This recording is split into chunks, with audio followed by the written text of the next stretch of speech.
Okay, tonight we're on the modern Temple Mount, and this is going to be a lot of history, so try to stay awake. I think it's pretty interesting, fascinating, but it's not going to be like we go through the bunch of Bible verses, but it's cool to know this stuff and understand how we went through these different periods after the Temple Mount destruction. We got the Roman Byzantine period, then the Islamic period, then the Crusaders, then we're going to talk about the Temple Mount today. So we're basically have an outline of 4 tonight. Then next week we're going to talk about underneath the temple. I got a short 20-minute video, and then we're going to talk about the 4th temple. Then we're going to have a 30-question quiz, and whoever wins this quiz gets a gift card from Chick-fil-A. So you guys better be competitive. Okay, read this thing here. So a bunch of times. So Chris has been studying this, so I expect her to win.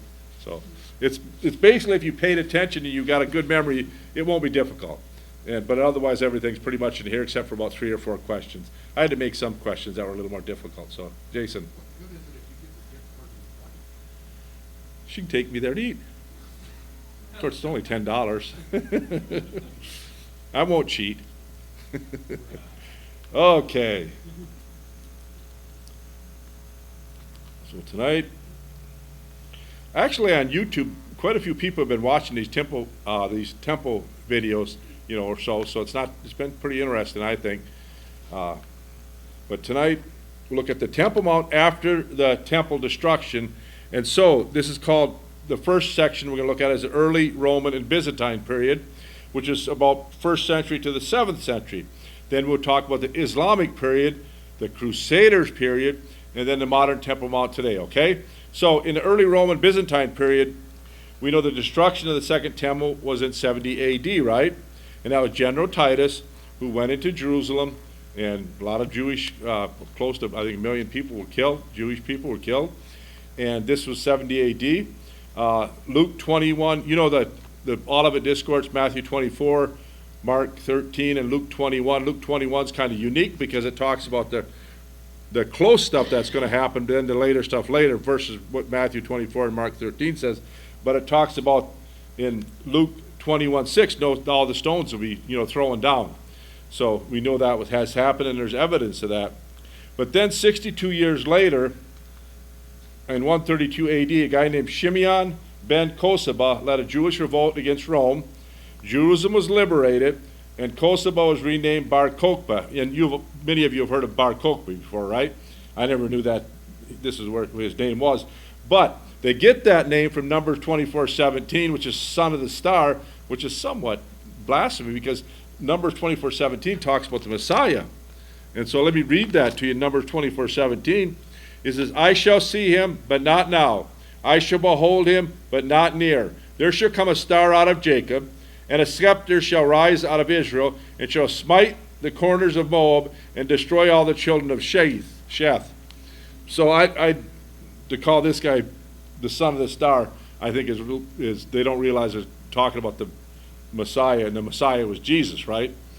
So anyways, this guy here, he attempted to rebuild the temple, but it was short-lived because 3 years later, in 135 AD, Roman Emperor Hadrian reconquered Jerusalem. And he banished all Jews from Jerusalem. Get out of Jerusalem. Banished them all. He built the Roman temple on the mount, the Temple Mount, in honor to Juno, Jupiter, and Minerva. Have you heard of these guys before? Juno and Jupiter were husband and wife. Minerva was supposedly the daughter, and Minerva was the god of wisdom or war. So interesting. But then he placed a statue of himself at the site of the Holy of Holies there. These Roman guys love to put themselves up as some kind of god. But then 177 years later, in 312 AD, the Roman Empire Constantine converted to Christianity. Aren't you thankful that he sort of converted to Christianity and got everything straightened out? Okay, I'm going to be struck down by lightning. But anyways,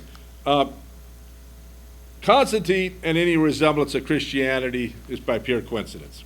I'm not trying to be rude, but that wasn't a true form of Christianity that you and I would think of. But he made Christianity the religion of the empire, and he actually died in 337 AD at the age of 65. His son Julian succeeded him and returned the empire to paganism. And I asked myself, how far turned was that? Okay. Anyways, but I think paganism mixed up with Roman Catholicism. It's called an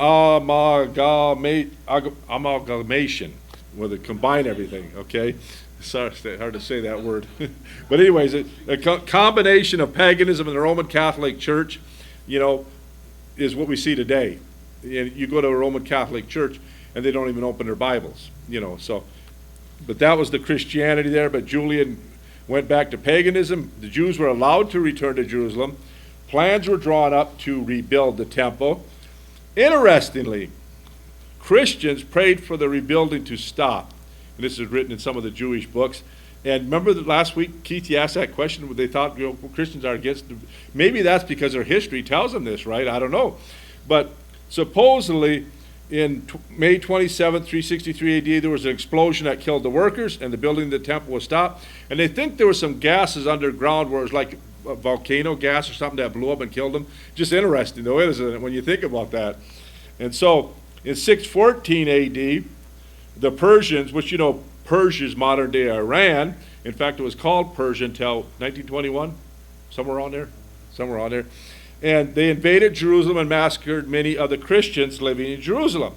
And then this Roman Empire, Heraclius, is that how you say it? Close enough for government work. Regained control of Jerusalem in 629 AD. So that's the first section. And then that was the Roman and Byzantine section. So I'm not going to go too deep in this, but it's in this book, and there's quite a bit to it, but I'm just trying to go through briefly each of these sections. So now that goes up to the 7th century, and now the Islamic period, and the Dome of the Rock, that was from the 7th century to the 11th century, and Muhammad. I looked at Muhammad's full name, because I said his name's not just Muhammad. Guess how many letters is in his full name? Why would you say so many? Actually, 54. Isn't that crazy? I remember when I was in first grade and they taught us to write our names, and I always think back, the guys that had shorter names was easier than longer. How would this guy have done? They would have flunked him, Yeah. Actually, I worked with a guy, his name was Muhammad, but he made everybody call him Mo. I don't think he wanted to go by Muhammad. But do you know what that name Muhammad means? It means praiseworthy. Isn't that blasphemy? You think about that? But he was born in 570 AD. He died in 632 AD. So he lived to be 62 years old. And his successor, Umayyad Caliph Omar, led an army of Muslim nomadic warriors to conquer Jerusalem in 638 AD. And Omar cleared all the garbage off the Temple Mount. Now, he was kind of thought it was horrible that the Temple Mount was just covered with all kinds of garbage and junk, and planned to build a house of prayer. And so, why would you think the people in Islam would care about that? Well, in their Quran, it talks about Abraham, David, and Solomon, right?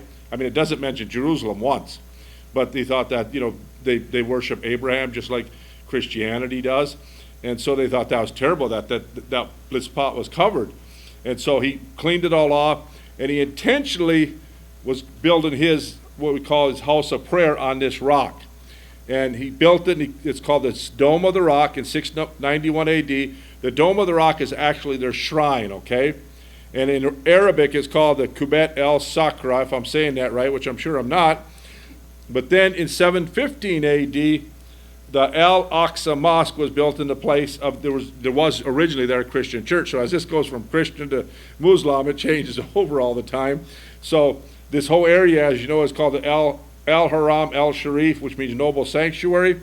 So the Al-Aqsa, as we learned, it talks about that whole Temple Mount area. So on that Al-Aqsa, there's the mosque and there's the Dome of the Rock. The mosque is their worship building, their Muslim, but I don't think they'd call it a church, but the area where they worship. And then the Dome of the Rock is a shrine, okay?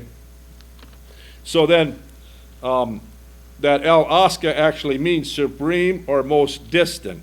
That's what that means. So it's the third holiest site of Islam. Now, they didn't invent this until later on, okay? There's nothing in the Bible or in their book that talks about this place at all.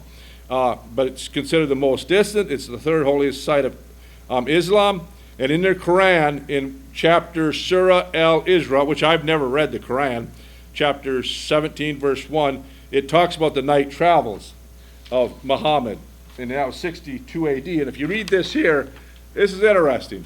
Because it says that he took his horse. Don't read it now, but you take it home tonight, read it. It talks about him getting on this horse called Barak, okay? And this horse took him to the Temple Mount where that Dome of the Rock was. And from there, he ascended up to heaven on the horse called Barak, okay, El Barak. And then that's why they say, they made this stuff up, okay? So that's why they say this is a holy site. And actually that western wall, the Wailing Wall they call it, Islam calls it the Barak Wall, the El Barak Wall, because they say that Muhammad tied up his horse at this, right there at this rock, okay? So if you read this, you'll have a interesting. Now, in the back of this, there's a timeline, which I'll talk about here shortly. But anyways, they call that the night travels, according to Surah al-Isra 17.1, and that was in 620 AD. So that takes us to the 11th century.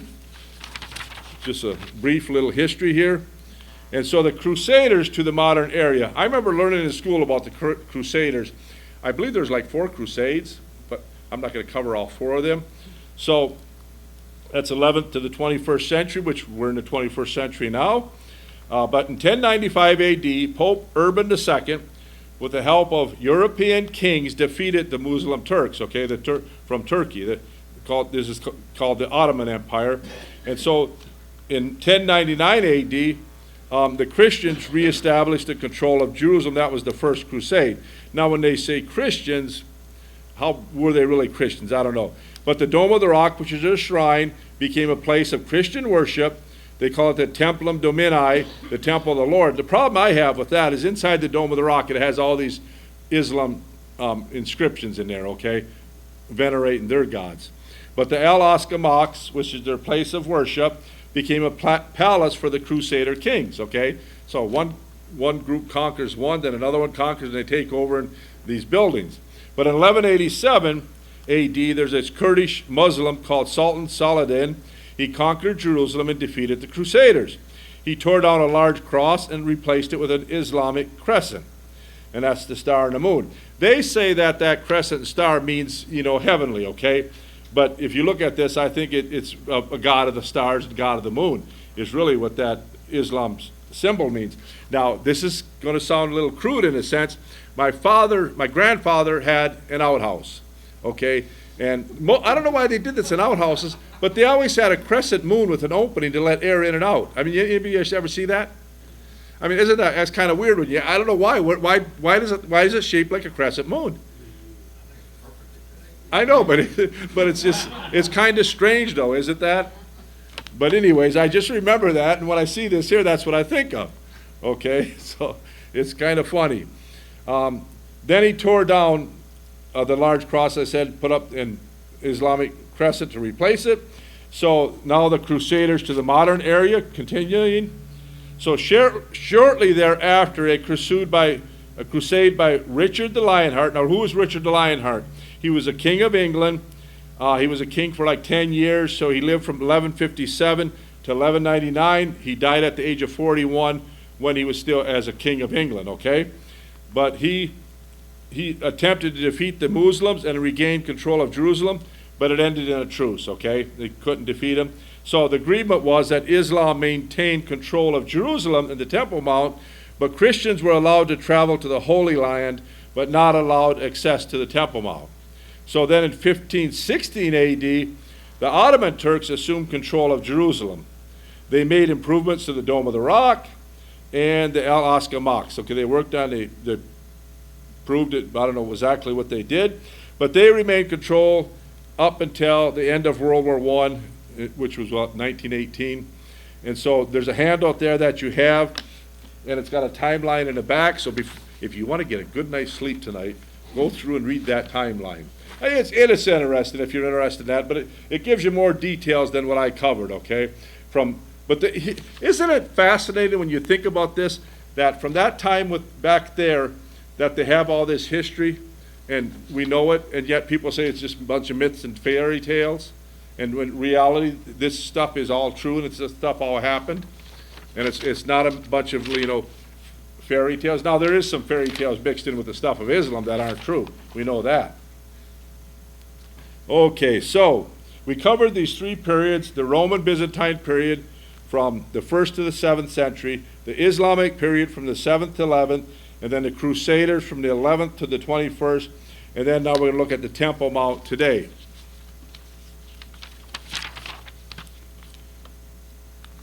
So the Ottoman Empire collapsed after World War I. That was in 1918, and from my understanding, it was 11 a.m. on November 11th, so 11/11/11. I don't think that was the official end of the war, though, right, Dave? I think there was after there was an armistice or something after that, a year or so later or something. But anyways, yeah. So, but that's when the fighting stopped, I guess, right? November 11th, 1918. And so the Ottoman Empire collapsed after World War I, leaving the British Empire under control of the Holy Land. So the Temple Mount remained under Islamic jurisdiction, though. And so in 1948, the British mandate ended, and a state of Israel was declared. And that was May 14th, 1948. Israel became a nation again. And I always think of Amos chapter 9, verse 14 through 15, so I'm going to turn there and look at that. But Amos chapter 9, verse 14 and 15, I know this is talking about the kingdom age, but it makes me think of that Israel goes back to the land and they're going to repopulate the kingdom. And it says in Amos chapter 9, verse 14, "And I will bring again the captivity of my people of Israel, and they shall build the waste cities and inhabit them. They shall plant vineyards and drink the wine thereof. They shall also make gardens and eat the fruit of them." Listen to this last verse, verse 15. "And I will plant them upon their land. They shall no more be pulled up out of their land, which I have given them, saith the Lord thy God." So in my little den area or office where I study, I've got Amos 9:15 posted up there. Because you know what? Jews are back in the land. They're not going to get kicked out of that land again. They'll have to flee during the tribulation, but Jesus is going to come back and save them. They're in there for good. It doesn't talk about them leaving and coming back. And again, I believe they're in there for good now. And we're near the last days. And I see these verses and I think, God's got this all in control. This is really quite fascinating if you ask me. So remember them verses, Amos chapter 9, verse 14 and 15. So in 1967, this is called the Six-Day War, Israel gained control of the eastern section of Jerusalem and the Temple Mount, okay? But Israel returned the jurisdiction of the Temple Mount to the Islamic Trust, which is called the Waqf. Can you say Waqf? That's how they pronounce it. That's their Islamic Trust. Now, that was Moshe Dayan, and he did this immediately.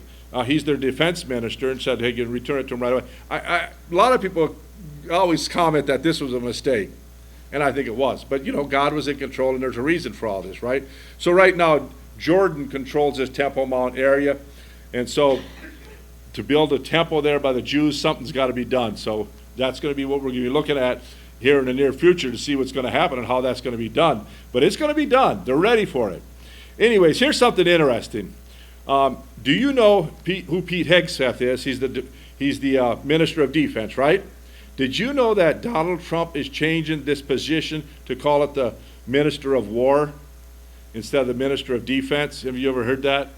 It sounds kind of ominous when you think about it, scary, but his whole idea is he wants to be more offensive and fight drugs and things before they happen.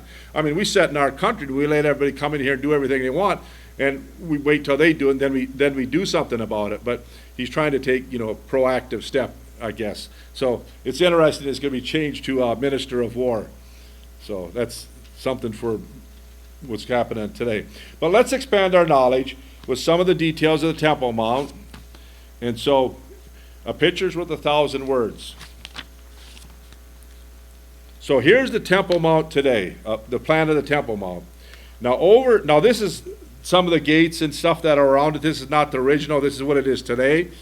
Now over here on the side is what's called the Eastern Gate, or Golden Gate. That is sealed right now. I stood there near there, and there's a graveyard right there, and I looked at this gate. And there's a lot of beliefs on what's going to happen with this gate and so on, and that's in this paper. So it's pretty interesting. If you read this, look at this other paper that you got. It talks a little bit about this Golden Gate, or the Eastern Gate. So this guy, Ottoman Suleiman, in 1541, he sealed this gate, okay? Why did he seal it? because it's going to prevent the Jewish Messiah from coming back and going through that gate. Okay? I wonder what this guy's thinking right now. He knows better.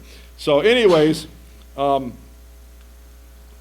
the Jews, well, it's different gates named. There's the Gate of Mercy, the Eastern Gate, and in Acts chapter 3, verse 2, they believe that refers to that gate, which is the Beautiful Gate, okay? There's another name for this gate also that the Jews use besides the Gate of Mercy, and that's the Shushan Gate. Now, why do they call it the Shushan Gate? Because it faces toward Babylon. And so it's named after that. So there's a lot of names for this here gate. The true gate of this gate is actually underground, okay? The original gate is buried. So for the Jews, it is the gate through which the Messiah will enter for redemption. And I'm not sure the Bible is real clear on this either, but it's more of a Jewish thing. It is the gate through which the Messiah will enter for redemption. Well, for Christians, it symbolizes Jesus' triumphal entry. Now, that gate wasn't there when Jesus came to Jerusalem. So when they say this, I kind of wonder. But anyways, serves as a point for his prophesied second coming. Now, Islam holds that it will be the site of the resurrection and final judgment of the day of judgment. Okay, so that's what they talk about when they talk about the Eastern Gate. Now, as I said, Muslims built a graveyard here, and that graveyard's supposed to prevent anybody defiling the graveyard, so Jesus won't come back in through the graveyards, okay? It's wishful thinking, but it's not going to happen. Jesus comes back, he's going to go wherever he wants. Now, there's a couple of verses. Ezekiel 44, verse 1 through 3, I think is prophetic, talking about the second coming of Jesus. Now, when Jesus came into Jerusalem, he came on the donkey, but that gate wasn't there, so he may have came in that same general area. But anyway, Zechariah 14:4, I really don't understand, because it talks about Armageddon and the Mount of Olives. You know how it cleaves, spreads from this, and then according to Jerusalem tradition, Jesus comes back, he's supposed to go through that gate, the Eastern Gate. So I don't know if you can prove that necessarily biblical, but it's what they believe. So there's a lot of significance to this one gate here at the Temple Mount. So let's look at the Old City. Now the Old City has 4 quarters, so it's $1, right, Keith? So now this may be on the quiz. So the way I remember, just remember this word, MAC, J, or JAM, C. You know, I always make an acronym. So there's the Christian quarter, there's the Armenian quarter, there's the Jewish quarter, there's the Muslim quarter. And this equals about 220 acres, so it's a little over 5.5 square mile square. It's about, if you made it into a perfect square, it'd be about 1,000 yards by 1,000 yards, right? So it's not a big area, but this old city's divided up. And so here's you see in the upper right is the Muslim quarter, the left is the Christian quarter, the lower left is Armenian, and then the bottom center is what's called the Jewish quarter. Obviously, the Muslim quarter covers that Temple Mount area.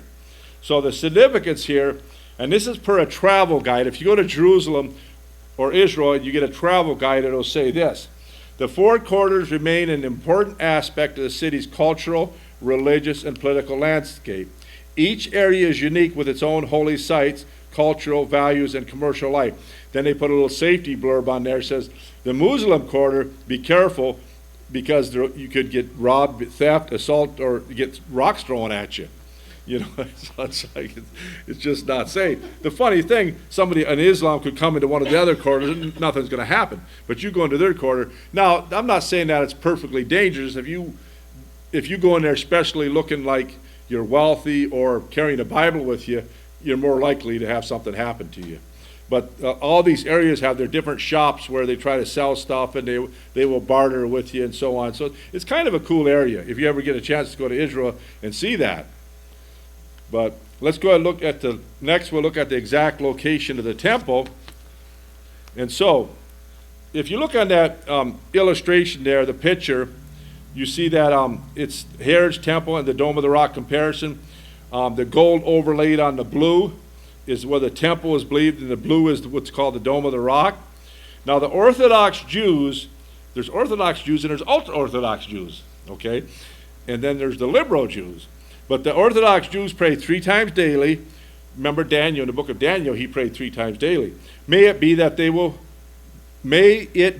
thy will that the temple be speedily rebuilt in our own time. They're praying that prayer every day. I mean, isn't that interesting? They want that temple rebuilt. So that third temple, there's different theories, and we remember that one rabbi that Pastor Jim Scudder was talking to. He said it could descend from heaven, or he said it could rebuild up instructions in the Torah. And they look at Exodus 25, verse 8, let them make me a sanctuary that I may dwell among them. So they're all ready for it. They have everything ready for this temple.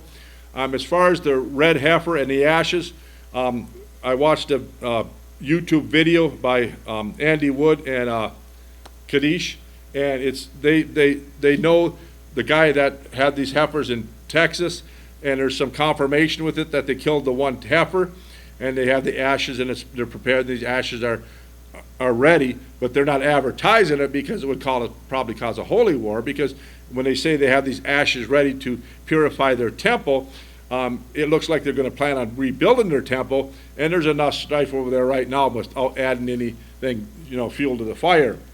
But anyways, presently, this Temple Mount is off limit to Orthodox and ultra-Orthodox Jews, because they believe that if they go on there, it's already defiled and they'll defile it. So they can't go on this area until they sprinkle the blood with the hyssop from the red heifer, okay? The ashes mixed in with the water. And so it is said that this is the most volatile piece of land on earth. And I believe it is. I mean, really, seriously. So here's the thing. There's three theories of where this temple actually was in this area. Some believe it's southwest corner, some believe it's the northwest corner, some believe it's a center as the picture shows, and I believe it's a center as the picture shows. Remember that one Dr. Lean Rittmeyer talked about that, and so a lot of scholars believe it's going to be right there in the center, and I believe it is, because I believe that Satan had the Dome of the Rock right over that area for a purpose or a reason. But let's look at that Dome of the Rock a little more. So I want to say that the illustrations that I have here, a lot of this I got from this book, okay? So I have to give Randall Price credit for this, okay? So that's the Rose Guide to the Temple by Randall Price. And I got these illustration diagrams and pictures.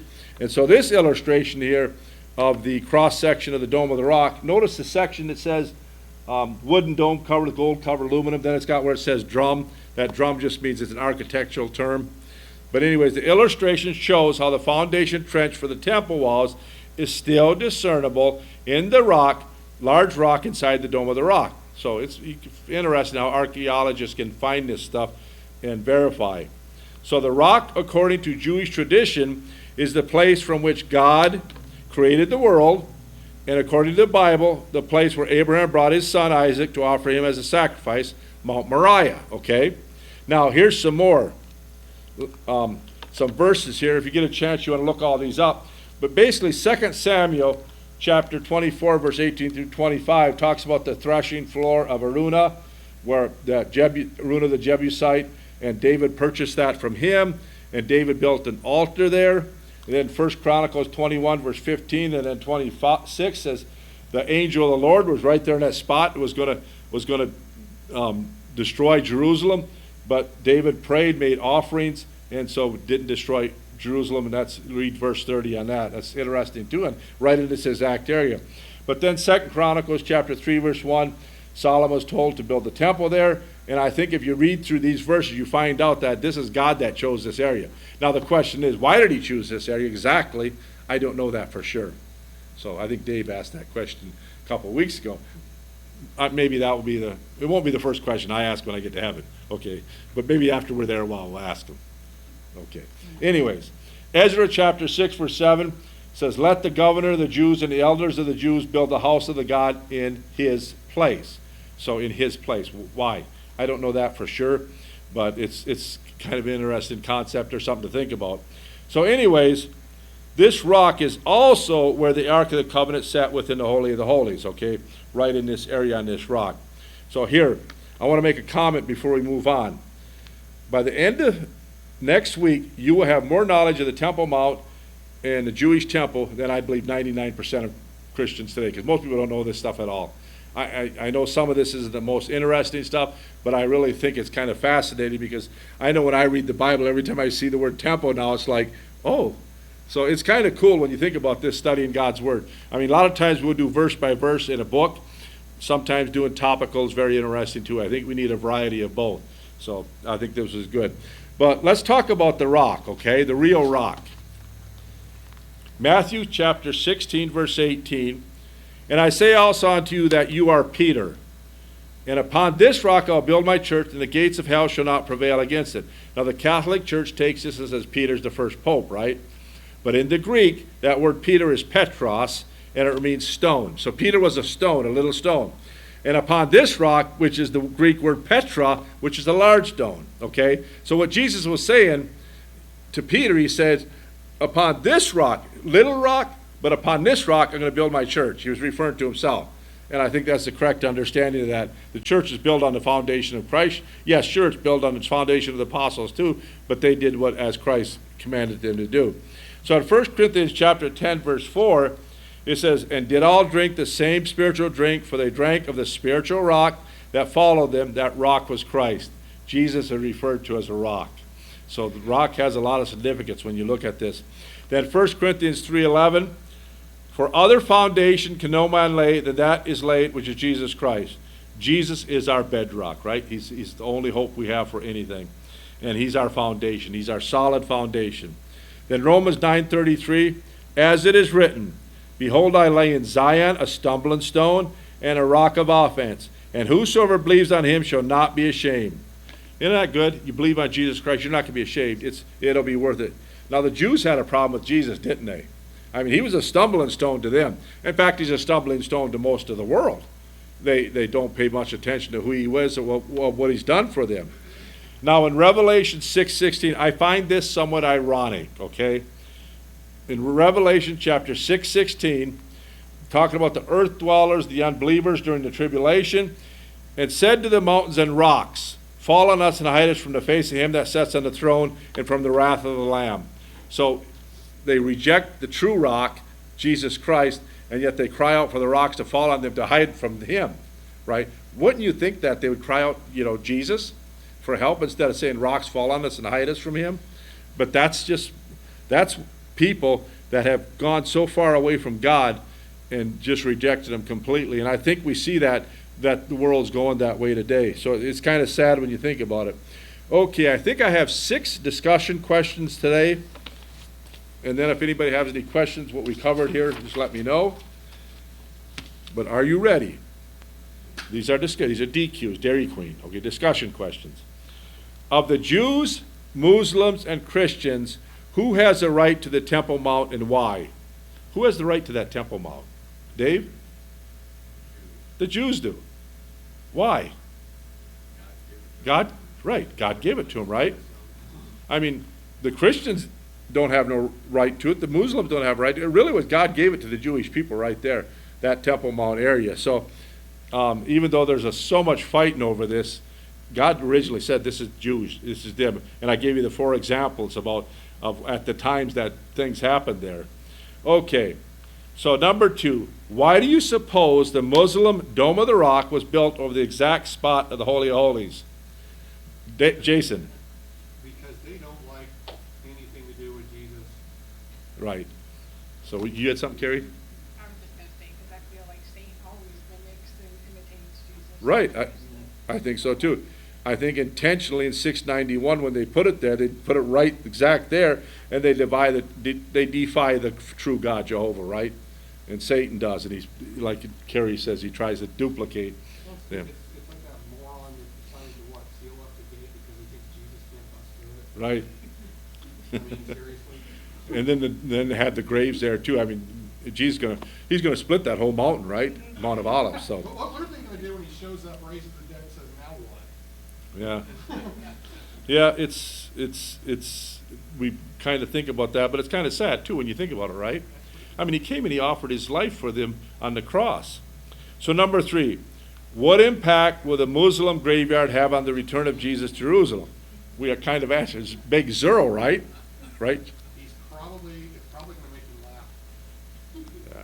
So it's kind of funny when you think about that. But if you go on a Jewish graveyard, they'll stone you. You got to be very careful about that. I mean, they really respect their graveyards. And I almost did that, and I got hollered at when I was in Israel. So, no, I don't think. Okay, so number 4. Why is it dangerous for Christians, Jews, to go into the Muslim quarter of the old city, but not for Muslims to enter the other 3 areas? Dave? Because Muslims are owned by Satan and follow him, and Satan hates the Christians and the Jews. Yeah, And the Quran says, don't make friends with the Christians or the Jews, they're friends of each other. yeah, because anybody that actually follows the Quran for what it says, truly they are going to hate Christians and Jews. Jason? The Quran specifically tells any fundamental, not extreme, but fundamental Muslim, they are to either subjugate or kill Christians and Jews. Yeah. Christians and Jews have no mandate in any parts of the Bible to kill Muslims. Yeah, and really it says love. So, Love yeah, people. The hatred goes one way. Yeah, so it's kind of sad. So if you go to Israel, be very careful where you go. Okay, so number 5. What are your comments on the Jewish restrictions of not entering the Dome of the Rock area if it is not purified? I mean, the Jews say they can't go up there, they got to purify it. What do you think of that?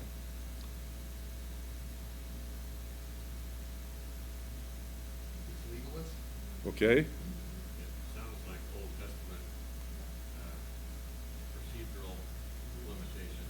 yeah, Old Testament law. I think it's basically it's religion is what it is. Trying to follow religion, which, you know, there's nothing really to it, but that's what they believe, Judaism, okay? That they have to have it purified. Were you going to say something, Carrie? Or? No, okay. Okay. I have a question on that. Okay. Kinda-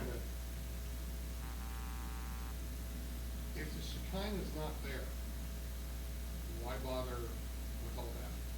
Well, they believe the Shekinah is going to be there when they build their temple. It's going to come back, so I guess. Yeah, the Shekinah didn't show up until after the temple was built. Yeah. Finished with it. Yeah. And actually, that Shekinah supposedly went through that eastern gate, too, to the Mount of Olives. So that's another thing about that eastern gate. Okay, number 6. What do you think will happen to the third temple during the tribulation or at the second coming of Jesus? You think it'll be destroyed? The Bible doesn't really say, does it? I mean, it's so, but, There's a new heaven and new earth. well, that's, it. Yeah, after the millennial kingdom, there'll be the new heaven, new earth. Right. From a topographical study, I guess, how far is the temple now from the Mount of Olives? I think it's a half a mile, if that. It's pretty close. Yeah. So, yeah, Jesus is gonna split that mountain in 2 by the pressure of his Yeah. toe. Now, Armageddon is going to take care in the Armageddon Valley, which isn't too far away. I mean, it's northwest of there, but how much battle is going to be taking place in this area? Well, Jesus is coming up from Basra at that point, Yeah, according to Isaiah 63. So we got that, we got Armageddon, I mean, all around them. Yeah. Mount of Olives getting split in 2, so. so either case, when the New Jerusalem comes down for the millennial kingdom, it's going to be insignificant, but we don't know exactly. Did he say somewhere that the millennial temple would be built with humans? He said there's a possibility. He said that's one way God could just do it. That's what that one Jewish. Not Yeah. the tribulation temple, the millennial.